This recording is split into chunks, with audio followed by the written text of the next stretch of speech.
importante, los que están acá en presencia, los que están allí en las redes, de mucha gente se siente pecadora, mucha gente se siente condenada. Muchas veces nosotros condenamos a la gente, a las personas, y otras veces ellos mismos se autocondenan. Y hoy vamos a hablar de yo perdoné todos tus pecados, menos uno. Quizás tú dirás, ¿cuál será el pecado que Jesús no perdona? Si el único que puede perdonar pecados es Jesús. Así que ora conmigo, Señor. Sabemos, Señor, que el único que puede perdonar nuestros pecados es Jesucristo. Él lo ha perdonado en la cruz del Calvario. Señor, las maldiciones fueron llevadas a la cruz. Y ahora, Señor, nosotros vivimos una vida libre de pecado, sabiendo, Señor, que ya no hay condenación en nosotros, sino que Jesús, llevando nuestros pecados en la cruz, Él nos ha perdonado. Jesús no viene a condenar, sino Él viene a perdonar. Pero hay un pecado que Él no perdona, y eso es el que vamos a descubrir en el día de hoy. En el nombre de Jesús oramos, la iglesia dice amén, amén y amén. Vamos al libro de Mateo. Mateo, el Evangelio según San Mateo, capítulo 12 y el versículo 31. Dice de esta manera: por tanto os digo, todo pecado y blasfemia será perdonado a los hombres, mas la blasfemia contra el Espíritu Santo no le será perdonada. Allí está la respuesta que nosotros estábamos esperando. La blasfemia contra el Espíritu Santo no le será perdonada. Cualquiera que dijere alguna palabra contra el Hijo del Hombre, que es Jesucristo, le será perdonado. Pero al que hable contra el Espíritu Santo no le será perdonado ni en este siglo ni en el venidero. Y esto a mí me habla de una condenación, de algo que lleva al ser humano derecho al infierno. ¡Wow! Y eso que pensamos que Dios es bueno, que Dios nos ama, que Dios perdona nuestros pecados, pero este versículo, este contexto es algo increíble de entender, porque habla de una blasfemia. ¿Y qué es una blasfemia? Cuando hablamos de pecado, tenemos que entender lo que significa una blasfemia. Y una blasfemia es un pensamiento, una palabra o acción que en determinada religión se considera que va contra la voluntad de Dios o los preceptos de esa religión. Nosotros no seguimos ninguna religión, somos seguidores de Jesús. Y es muy importante entender el contexto de religión cuando Jesús habla en su palabra, porque habla del pecado. Ahora, el pecado en griego, sabemos que en el griego es hamartía. Hamartía significa fallar a la meta, no llegar a la meta, no dar en el blanco, pero ahí habla de blasfemia. Y cuando hablamos de blasfemia, es una palabra o expresión injuriosa que se dice contra Dios o contra las cosas sagradas que Dios dejó establecido en su palabra. Imagínense usted, piense un poquito, ¿cuánta gente blasfemia hoy en día? ¿Cuánta gente culpa a Dios de muchas cosas? ¿Cuánta gente habla mal de Dios y de su palabra?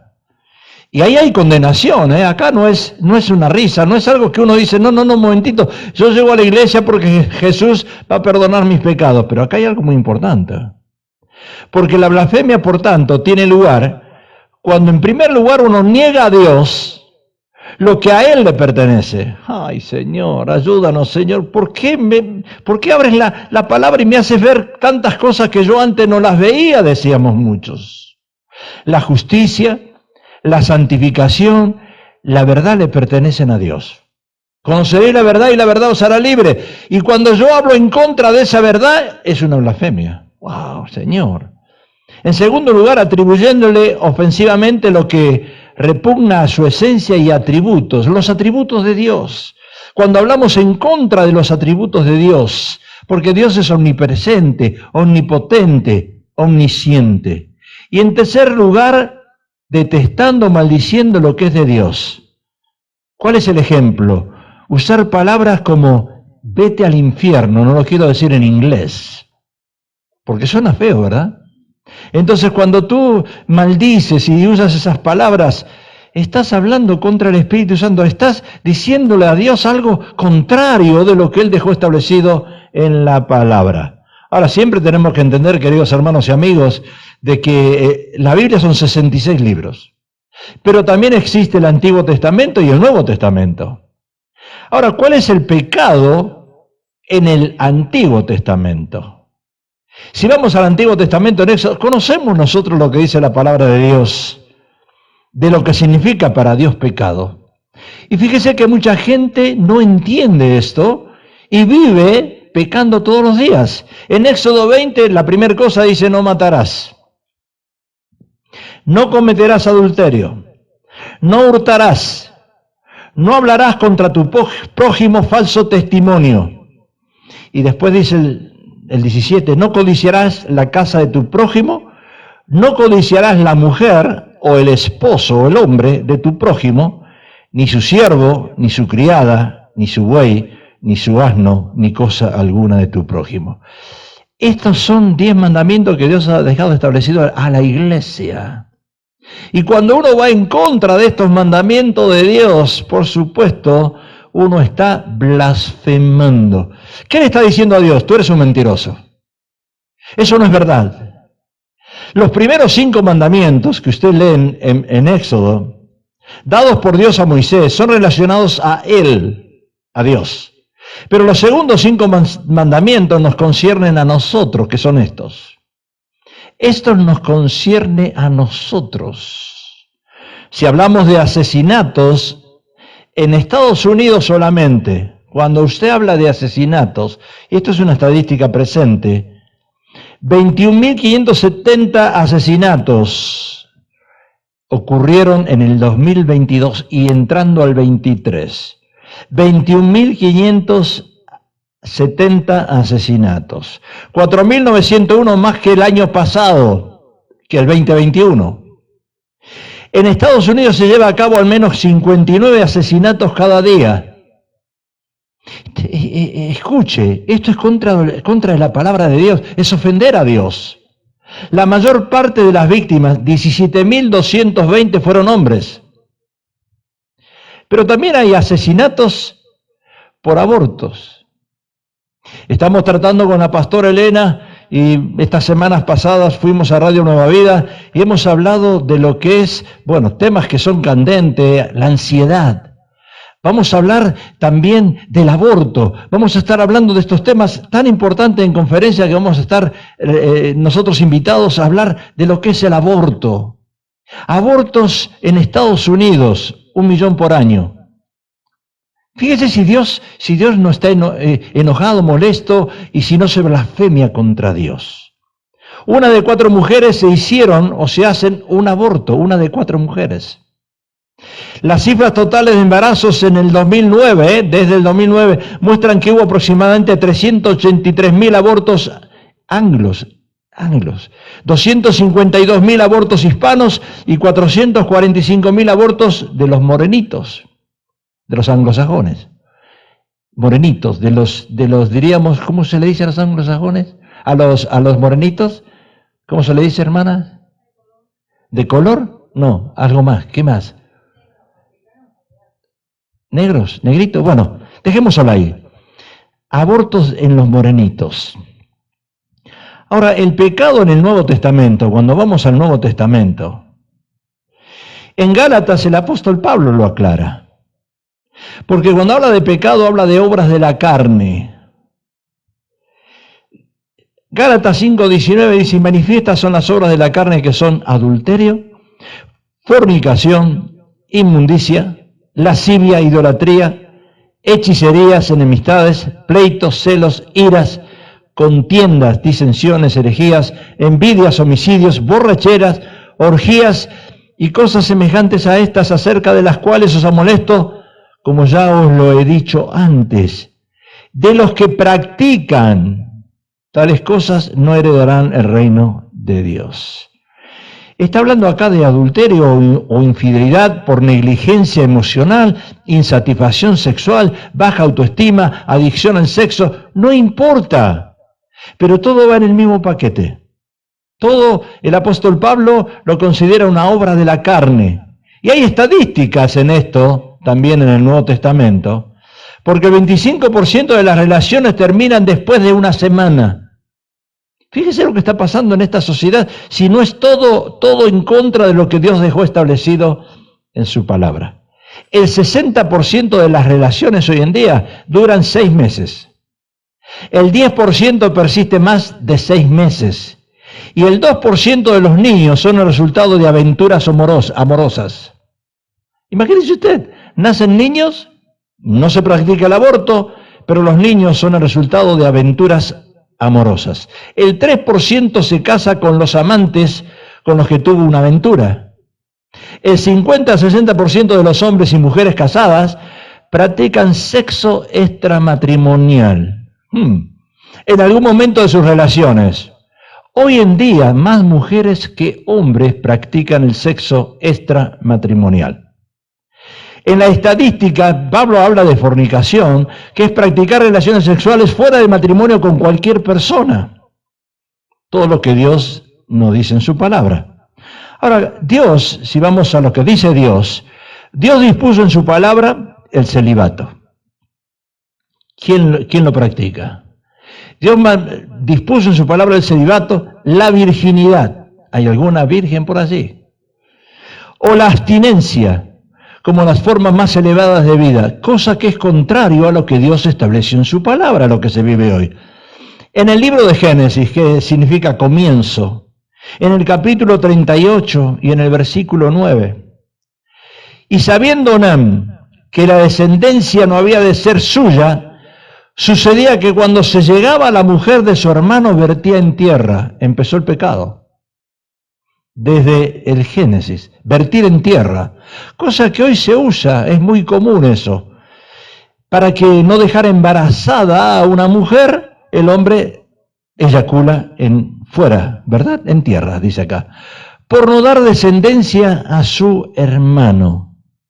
Ahora, ¿por qué Dios dispuso que la fornicación o la masturbación es pecado?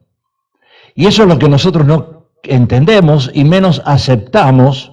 Y todo eso contradice lo que Dios dispuso en su palabra. ¿Por qué Dios dispuso eso, que la fornicación o la masturbación es pecado? Porque el hombre al verter en tierra evita traer descendencia. Así que imagínese, usted me dice, pastor, pero la ciencia ha avanzado. Sí, la ciencia ha avanzado, pero Dios es el mismo de ayer y por los siglos.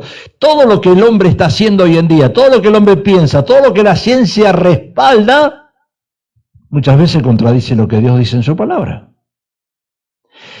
Ezequiel hace referencias que fornicación es el hecho de derramar algo, o sea, el esperma. En Ezequiel 23:20 dice, y se enamoró de sus rufianes, cuya lujuria es como el ardor carnal de los asnos y cuyo flujo como flujo de caballos. Así trajiste de nuevo a la memoria la lujuria de tu juventud, cuando los egipcios comprimieron tus pechos, los pechos de tu juventud. Ahora, fíjese esto, que esto es muy importante, porque estamos entrando en el corazón de Dios, contrario a lo que la gente practica hoy en día, porque Dios diseñó, o creó el coito, vamos a usar la palabra original, el coito para la procreación de la humanidad. Ya unas semanas atrás, meses ya, en el Kaiser tenemos nuestro doctor personal. Y él no conoce al Señor. Y hablamos, interaccionamos un poquitito. Él es oriental, de un país de Oriente. No sé si es de Japón, de Corea, de Filipino. Bueno, de allí es el médico nuestro. Y él me dice, hábleme un poquito de lo que Dios dejó establecido en su palabra en cuanto a la formación del hombre, lo que es el coito, la procreación. Y yo le mencioné. Y él me dijo, Pablo, científicamente, Dios le dijo al hombre que puede practicar el coito para procrear, pero después se acaba. Fíjese lo que me está diciendo un médico. Me está diciendo que la relación sexual entre esposo y esposa es solamente para traer hijos. Ahora usted póngase a pensar que en Génesis es un poco lo que está diciendo el Génesis, que solamente una relación sexual se debe producir solamente para procrear y traer hijos al mundo. O sea que Dios diseñó o creó el código para la procreación de la humanidad. Y creó Dios al hombre a su imagen y a imagen de Dios lo creó, varón y hembra los creó. Y los bendijo y les dijo, fructificad, multiplicad, llenad la tierra y sojuzgadla y señoread. La multiplicación, cosa que ahora no se quiere hacer. Ahora la ciencia dice, no, un momentito. Si no quieres abortar, tienes que usar medios, preservativos o lo que sea, para no traer a luz, no dar a luz. No dar a luz. Cuando Dios dijo, procread, multiplicaos.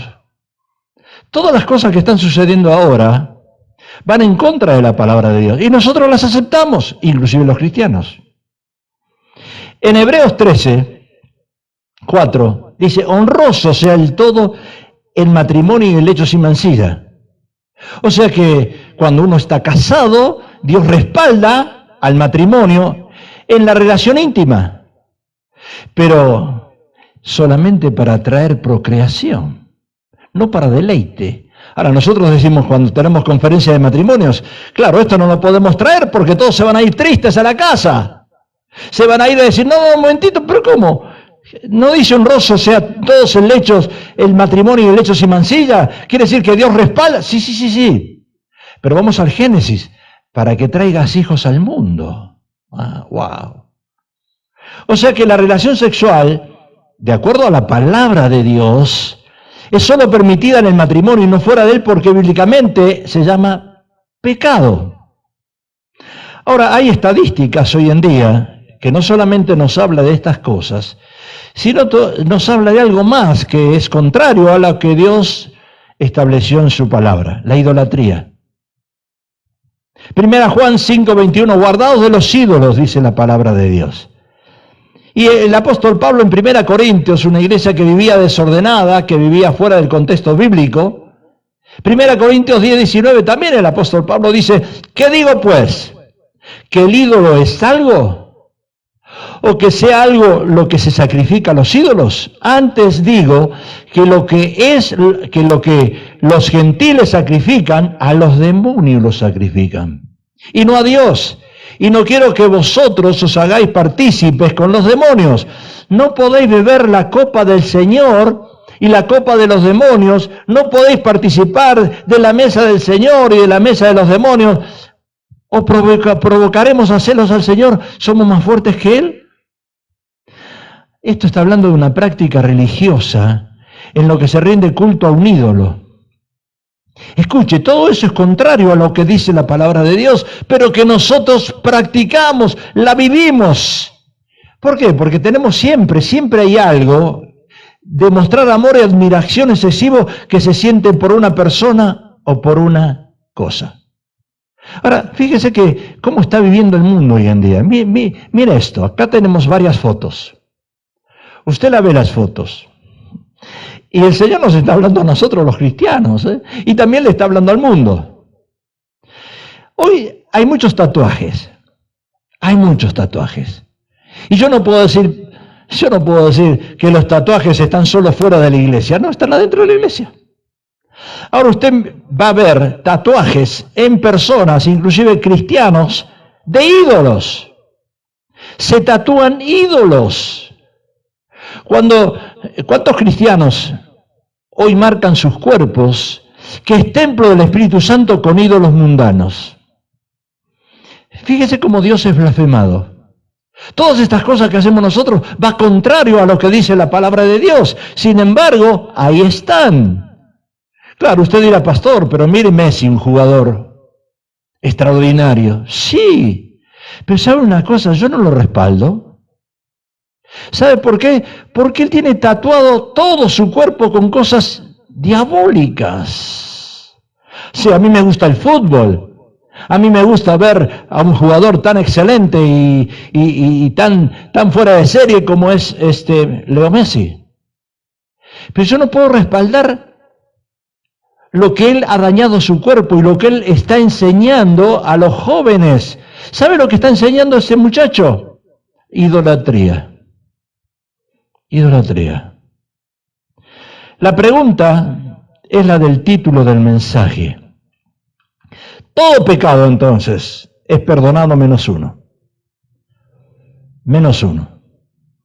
Lo que decía la pastora hoy, anticipándose al mensaje. Primera Juan 1, 8. Si decimos que no tenemos pecado, nos engañamos a nosotros mismos.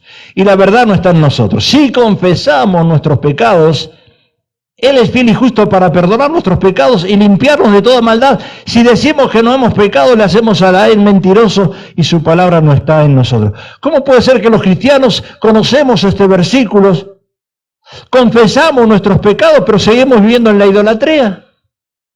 Seguimos idolatrando personas, haciéndolas ídolos. Fíjese en la televisión lo que hay hoy en día. Todas las cosas van en contra de lo que Dios dejó establecido en su palabra. Nadie que viva practicando los pecados que hemos anunciado, si no hay arrepentimiento no van a ir al cielo. Cuidado que no hay allí arriba al cielo lo que dice la iglesia tradicional. ¿Qué dice la iglesia tradicional? Purgatorio. Oh, purgatorio. No quiero hablar porque no quiero lastimar a nadie. Pero ¿se ha dado cuenta que hay personas que dicen, pastor, yo quiero que ore por mi papá porque él está en el cielo? Yo quiero que ore por mi mamá porque ella está en el cielo. Yo quiero que ore porque está en el cielo. ¿Cómo está en el cielo? Entonces todos vamos al cielo. Entonces todos, inclusive no habiendo confesado nuestros pecados y menos arrepentirnos, vamos al cielo. ¿Qué pasaje gratis que tenemos para el cielo? Tan sencillo es ir al cielo. De acuerdo a la palabra de Dios, tenemos que en primer lugar reconocer el pecado, confesarlo a Dios y después dice apartarnos. Ay, Señor, la sociedad hoy en día no entiende esto. Las iglesias cristianas, algunas iglesias mega, están llenas de gente, pero no entiende esta parte. Vive en el pecado, vive en contra de lo que la palabra de Dios dice. ¿Cómo podemos nosotros decir que somos cristianos y todavía vivimos en esto, en idolatría, en un pecado que Dios aborrece? Debemos reconocer el pecado, dice Salomón, confesarlo y apartarnos. Proverbios 28:13, el que encubre sus pecados no prosperará, mas el que los confiese y se aparta alcanzará misericordia. Hoy estábamos hablando con el hermano Danilo y me dice, pero una persona que no conocía al Señor se tatuó todo su cuerpo. Una persona que no conocía al Señor ahora conoce al Señor, pero ya viene con un cuerpo tatuado. Dios lo perdona. Eso fue antes. Por eso hay un antes y un después. Un antes tú pudiste haber ofendido a Dios en tantas áreas, porque dice Pablo que todos somos pecadores. Pero una cosa es haber ofendido, otra cosa es llegar ahora a la cruz, y otra cosa es seguir practicando lo que antes habías hecho para ofender a Dios. Ahora, ¿cuántas personas reconocen su pecado y se apartan? Todo pecado, dice la Biblia, puede ser perdonado, menos uno. Menos uno. Y en Mateo 12:31 dice, por tanto os digo, todo pecado y blasfemia será perdonado a los hombres, mas, ahí está, la blasfemia contra el Espíritu Santo no le será perdonada. Esto a mí me preocupa, cuidado. A cualquiera que dijere alguna palabra contra el Hijo del Hombre, le será perdonado, pero el que hable contra el Espíritu Santo, la tercera persona de la Trinidad, no le será perdonado ni en este siglo ni en el venidero. Ahora usted póngase a pensar en los testigos de Jehová. ¿Quién es Cristo para ellos? ¿Qué es el Espíritu Santo? Póngase a pensar en los budistas. Póngase a pensar inclusive en los mormones, hasta aunque tienen un hilito de esperanza, pero por ahí, los adventistas. Uy, Señor, Blasfemia es una palabra o expresión injuriosa que se dice contra Dios o sus cosas sagradas. Y por lo tanto, la blasfemia tiene lugar cuando negamos a Dios, como lo dijimos antes, la justicia, la santificación, la verdad. Cuando usamos palabras como ofensivas, vete al infierno, dijimos antes. O sea, Jesús en sus 3 años y medio que estuvo aquí en la tierra, 3 años y medio, la pasó llena de acusaciones en su contra. Eso es lo que hace la gente hoy en día, que trata de buscarle el pelo al huevo, decimos nosotros a Jesús.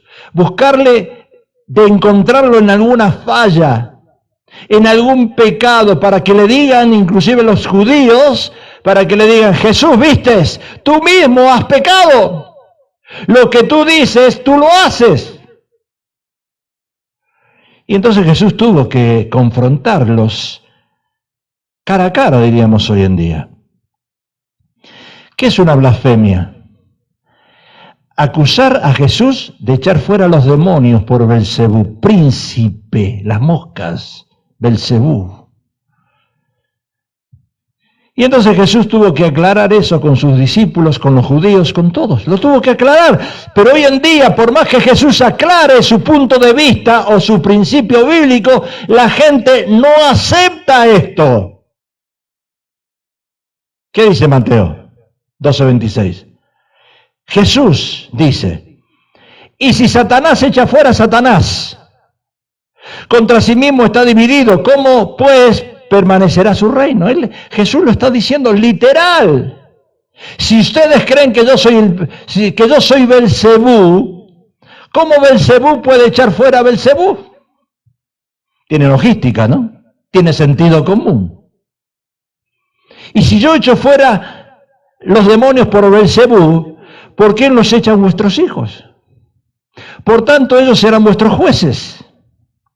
Pero si yo, ahí viene el Espíritu Santo, por el Espíritu de Dios, echo fuera los demonios, ciertamente ha llegado a vosotros el reino de Dios. Si ustedes creen, todo les es posible, dice la palabra. Acá lo dice, es bien claro, pero ¿quién le cree a Jesús? ¿Quién respalda estas palabras hoy en día? Este pasaje ha presentado siempre alguna dificultad para su interpretación. Y podemos llegar a las conclusiones bíblicas si seguimos el principio de la sana hermenéutica, que es el estudio de la palabra, tomando en cuenta el contexto, siempre hay que ir al contexto del pasaje. Un grave error en el cual muchos caen a la hora de interpretar las Escrituras es no tomar en cuenta el contexto. Por eso cuando lo tomamos literal y leemos solamente un versículo y lo hacemos doctrina, estamos equivocados. No podemos tomar los pasajes aislados y sacar de ellos conclusiones sin tomar en cuenta el resto de la palabra. Esto es peligroso y conduce al error. Y para entender el significado de este pasaje, de este estudio, debemos empezar por el versículo 22. Entonces fue traído a él un endemoniado, ciego y mudo, y le sanó, de tal manera que el ciego y mudo veía y hablaba. Cuidado porque acá, si vamos a Brasil, hay puros hechiceros, y los hechiceros también hacen milagros. Satanás también hace milagros. Y ahí está el problema con los judíos. Saber diferenciar lo que es del diablo, lo que es de Satanás, lo que es de Belcebú, con lo que es de Dios.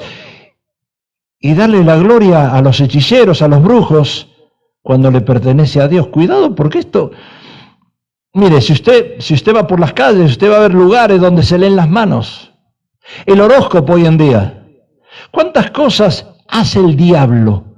¿Cuántas cosas el diablo sacó a la luz para que la gente sea engañada y le dé la gloria a Satanás? ¡Ja! Y toda la gente estaba atónita y decía, ¿será este aquel hijo de David? Mas los fariseos, al oírlo, decían, este no echa fuera a los demonios, sino por Belcebú, príncipe de los demonios. Sabiendo Jesús los pensamientos, Jesús conoce lo que tú piensas, lo que tú crees, el estilo de vida tuyo. Jesús lo vive, lo piensa, lo sabe. Sabiendo Jesús los pensamientos de ellos, les dijo, todo reino dividido contra sí mismo es asolado, y toda ciudad o casa dividida contra sí mismo no permanecerá. O sea que en este contexto vemos algo importante. El Señor había sanado a un hombre que estaba poseído por un demonio. Wow, Señor, ¿habrá gente poseída por demonios? Claro que las hay. Y este hombre causaba, o su posesión, era sordo y mudo. Y cuando Jesús libró al hombre de la presencia del demonio, este recobró el habla. ¿Qué son los milagros que hace Jesús? Por eso blasfemia contra el Espíritu Santo. Cuidado, cuidado cuando nosotros confundimos una cosa con la otra. Este milagro de Jesús produjo una gran admiración en el pasaje que se preguntaba si este hombre no sería el Mesías prometido. La gente estaba extrañada. ¿Será Jesús el Mesías? Pero a la vez venía a la mente, no puede ser Belcebú. ¿Cómo lo confundían a Jesús? Esto preocupó en gran manera a los fariseos. Ellos estaban interesados, el pueblo judío estaba interesado en conocer al Mesías. Pero ahí estaba la duda. Lo que estaba haciendo Jesús era de parte de Dios, era el Espíritu Santo que lo ayudaba, o era Belcebú. ¿Qué diríamos nosotros? Escuche, muchos de nosotros hemos leído el horóscopo. Muchos cristianos van a psíquicos. ¿Para qué? Para que les diga qué va a pasar en su futuro, para que le adivine la suerte. Bueno, yo no sé si usted se mira en su mano, uno tiene la línea larga, dice, de la vida. ¿Cuántos han ido a visitar gitanos o gitanas? Y tú tienes la línea sí, pero uno tiene la línea larga de la vida, pero que te diga el gitano o la gitana cuando te vas a morir, no te va a gustar eso, ¿verdad? ¿A quién le gusta saber cuándo uno se muere? ¿Verdad que no? ¿Te imaginas? Tú vas a visitar a una gitana y te dice, a ver tu línea, y te mira la mano y te dicen, te vas a morir en 3 años. Ay, no. Nunca te lo va a decir porque te está pidiendo dinero. Cada vez que vas a ver una gitana, a un brujo, ellos te sacan dinero. No te van a decir nunca cuándo te vas a morir, porque ni ellos lo saben, solo Dios lo sabe. El pueblo estaba viendo al Mesías que obraba milagros, mas los fariseos veían a un hombre impostor. Nosotros los mismos cristianos, cuando practicamos lo que Dios nos dice que tenemos que practicar, lo que es contra Él, contra sus estatutos, mandatos, y estamos en desobediencia, estamos en lo mismo, pensamos que Jesús es un impostor. Y estos religiosos, ¿qué habían hecho? Habían cerrado su mente, eso se llama bloqueo mental. Bloqueo mental es cuando tú te haces una idea de una persona y bloqueas tu mente y tú dices, no, esta persona te miente una vez y tú dices, la ves de nuevo, no, te va a decir algo y es verdad, no, es un mentiroso. ¿Te pasa a ti?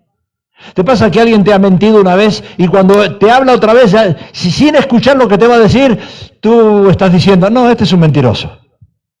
Diríamos en Argentina, es un farabute.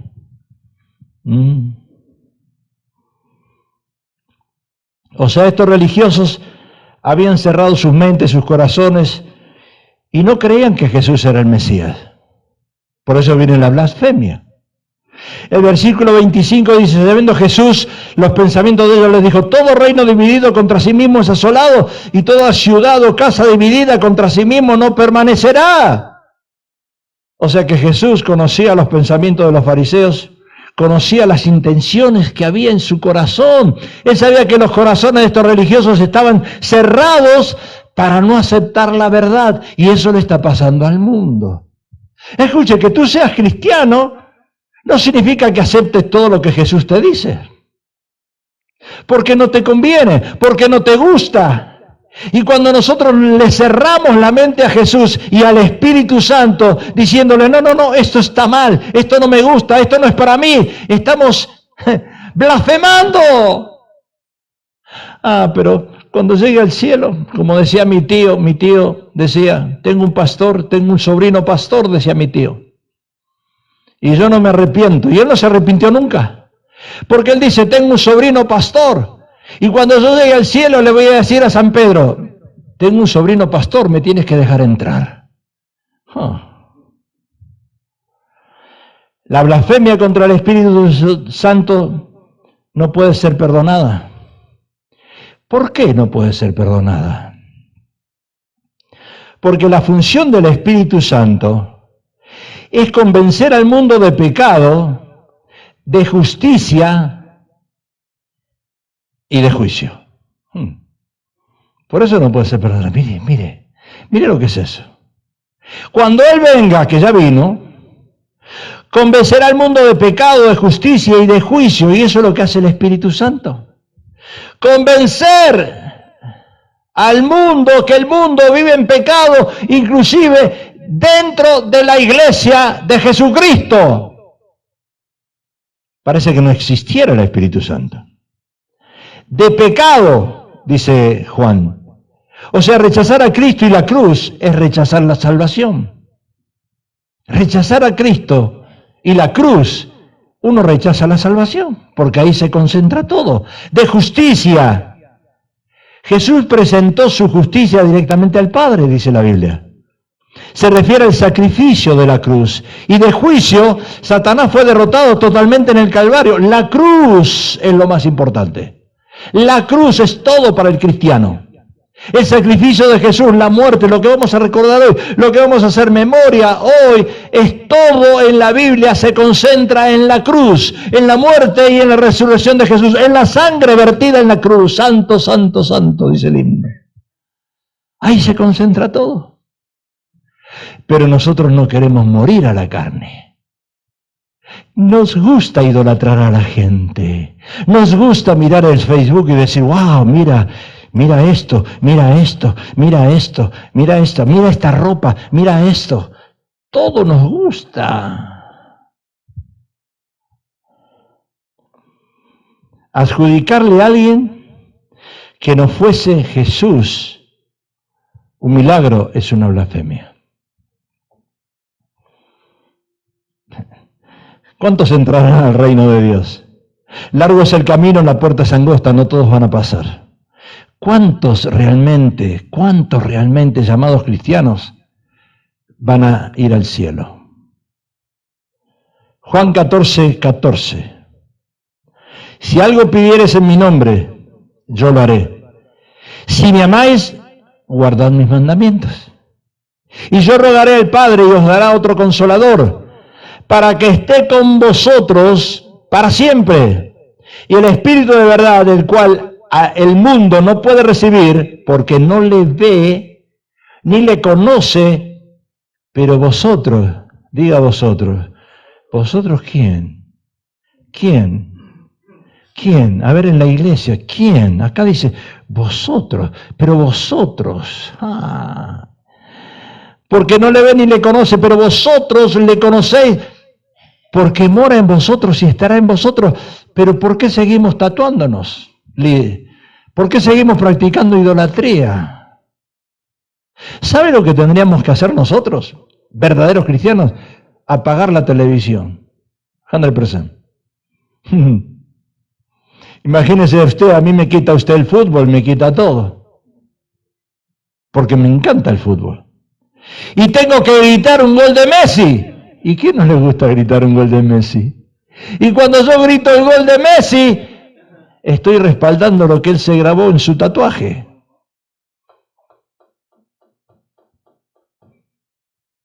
¿Sigo hablando de...? ¿Sigo? ¿O me callo? Colosenses 3:16. La palabra de Cristo mora en abundancia en vosotros, enseñándonos y exhortándonos unos a otros en toda sabiduría, cantando con gracia, dice acá, no con desgracia, dice con gracia, en vuestros corazones al Señor con salmos, himnos, cánticos espirituales. ¿Usted escucha eso hoy? Puro rap, puro rock, pura blasfemia, puros cantos que levantan a Belcebú. Y no visitemos muchas iglesias, ¡Wow! ¡Wow! ¿Qué está pasando? Y todo lo que hacéis, sea de palabra o de hecho, hacerlo todo en el nombre del Señor Jesús, dando gracias a Dios por medio de Él. O sea, Jesús intercede por nosotros al Padre. Él es nuestro abogado defensor. Nada llega a Dios si no es por Jesús. Y dice acá, al que hable contra el Espíritu Santo no le será perdonado ni en este siglo ni en el venidero. Entonces, ¿cuántos son o somos los que vamos a entrar al cielo? Diga somos. Usted es un orgulloso, ¿cómo sabe?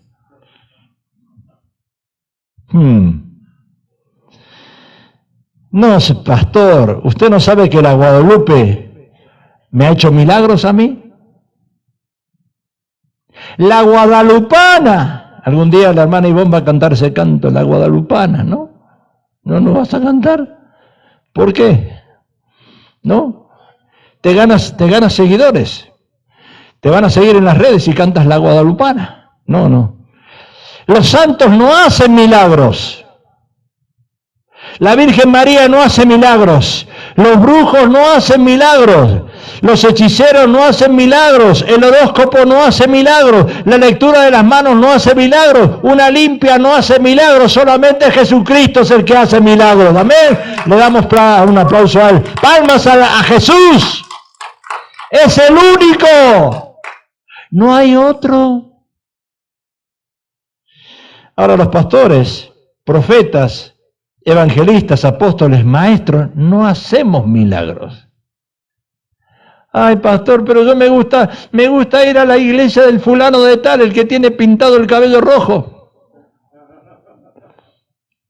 Porque ahí usted no ve, se levantan de la silla de ruedas todos los paralíticos. Parece que el cabello rojo hace levantar paralítico, me lo voy a teñir de rojo. Y quiero ir a esa iglesia porque ese hombre hace milagros. Mire la gente idiota, la gente tonta que tenemos nosotros. Idolatrando a un pastor, idolatrando a un profeta, idolatrando a un evangelista, idolatrando a un maestro, a un apóstol. Se olvidaron de idolatrar, de decirle, no, es Dios el que hace el milagro.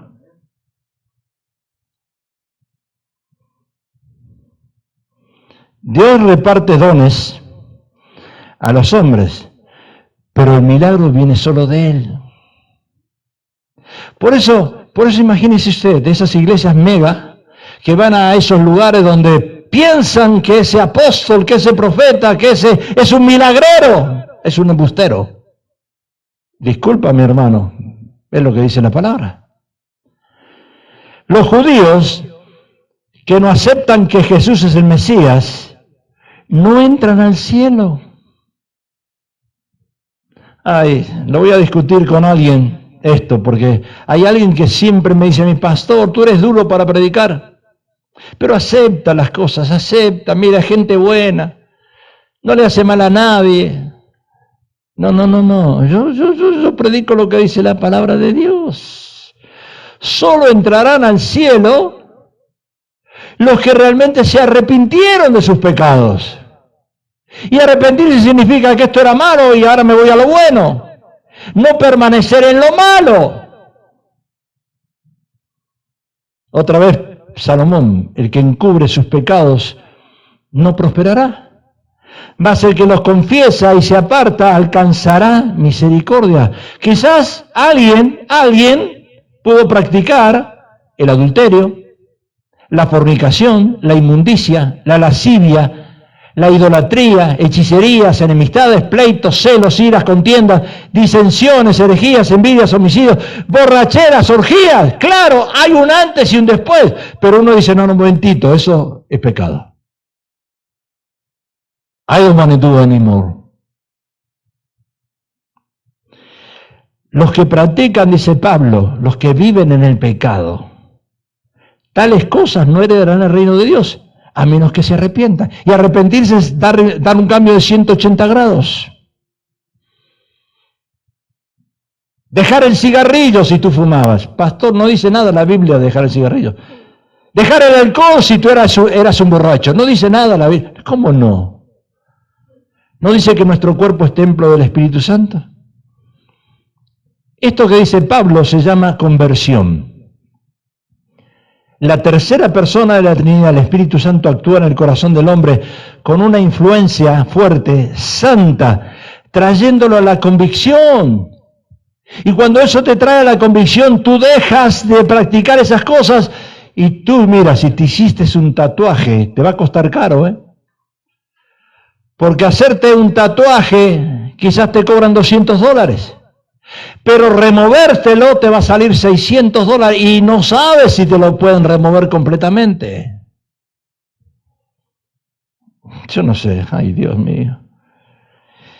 Esa blasfemia consiste en rechazar la obra de convicción del Espíritu Santo y adjudicándole su labor a la labor de Satanás. O sea que, ¿qué Dios es el que nosotros servimos?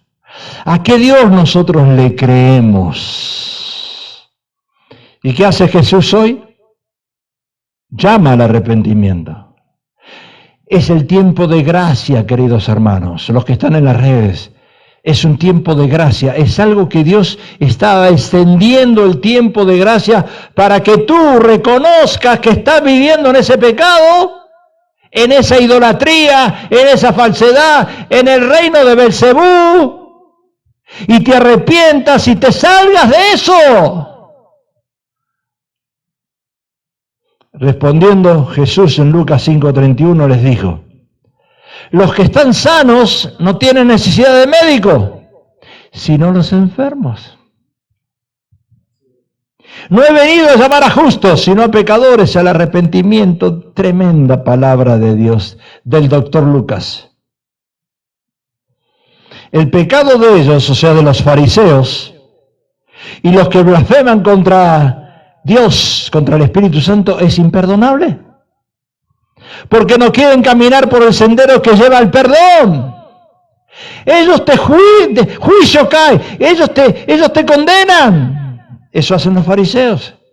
Pero ellos viven en pecado. Y eso es lo que pasa con muchos cristianos. Lo único que hacen es condenarte, condenarte, condenarte, y no saben que ellos mismos están practicando y viviendo en el pecado. Si se arrepiente, hay esperanza para un ladrón.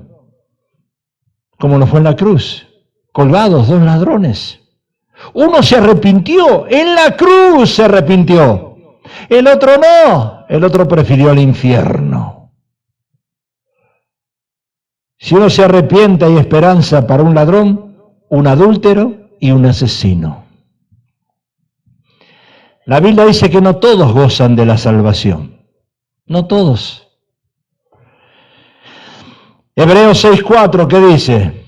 Es imposible que los que una vez fueron iluminados y gustaron del don celestial y fueron hechos partícipes del Espíritu Santo y asimismo gustaron de la buena palabra de Dios y los poderes del siglo venidero y recayeron, sean otra vez renovados para arrepentimiento, crucificando de nuevo para sí mismos al Hijo de Dios y exponiéndole a vituperio. Cuidado, este es un versículo importante. Estos supuestos cristianos buscan otra forma de reconciliación con Dios. Es muy fácil. Ellos buscan la parte fácil. Para los tales no hay esperanza porque están despreciando de manera consciente el único camino que les puede conducir a la salvación. También Juan, en su primera carta, habla de muchos aparentes cristianos que estuvieron durante algún tiempo en el seno de la iglesia local, pero luego se volvieron y ahora los llamamos anticristos. ¿Qué es el anticristo? Cualquier persona que se llamaba cristiano y que ahora está en contra de la palabra de Dios. Estos eran nubes sin aguas, sepulcros blanqueados, dice Jesús, que aparentaban tener vida espiritual y por algún tiempo engañaron a los hermanos de la iglesia local, pero luego se manifestó que realmente lo que eran. ¿Cuántos cristianos hoy en día están en el mundo? Se fueron de la iglesia, decían ser cristianos, pero no lo eran. Engañaron sus almas. No eran verdaderamente creyentes. Por eso Juan dice, escuche esto, salieron de nosotros, porque no eran de nosotros. Las iglesias se van a vaciar, pero no se va a vaciar porque la iglesia se va a vaciar porque Dios quiere que se vacíe. No. Porque la iglesia va a ser limpiada.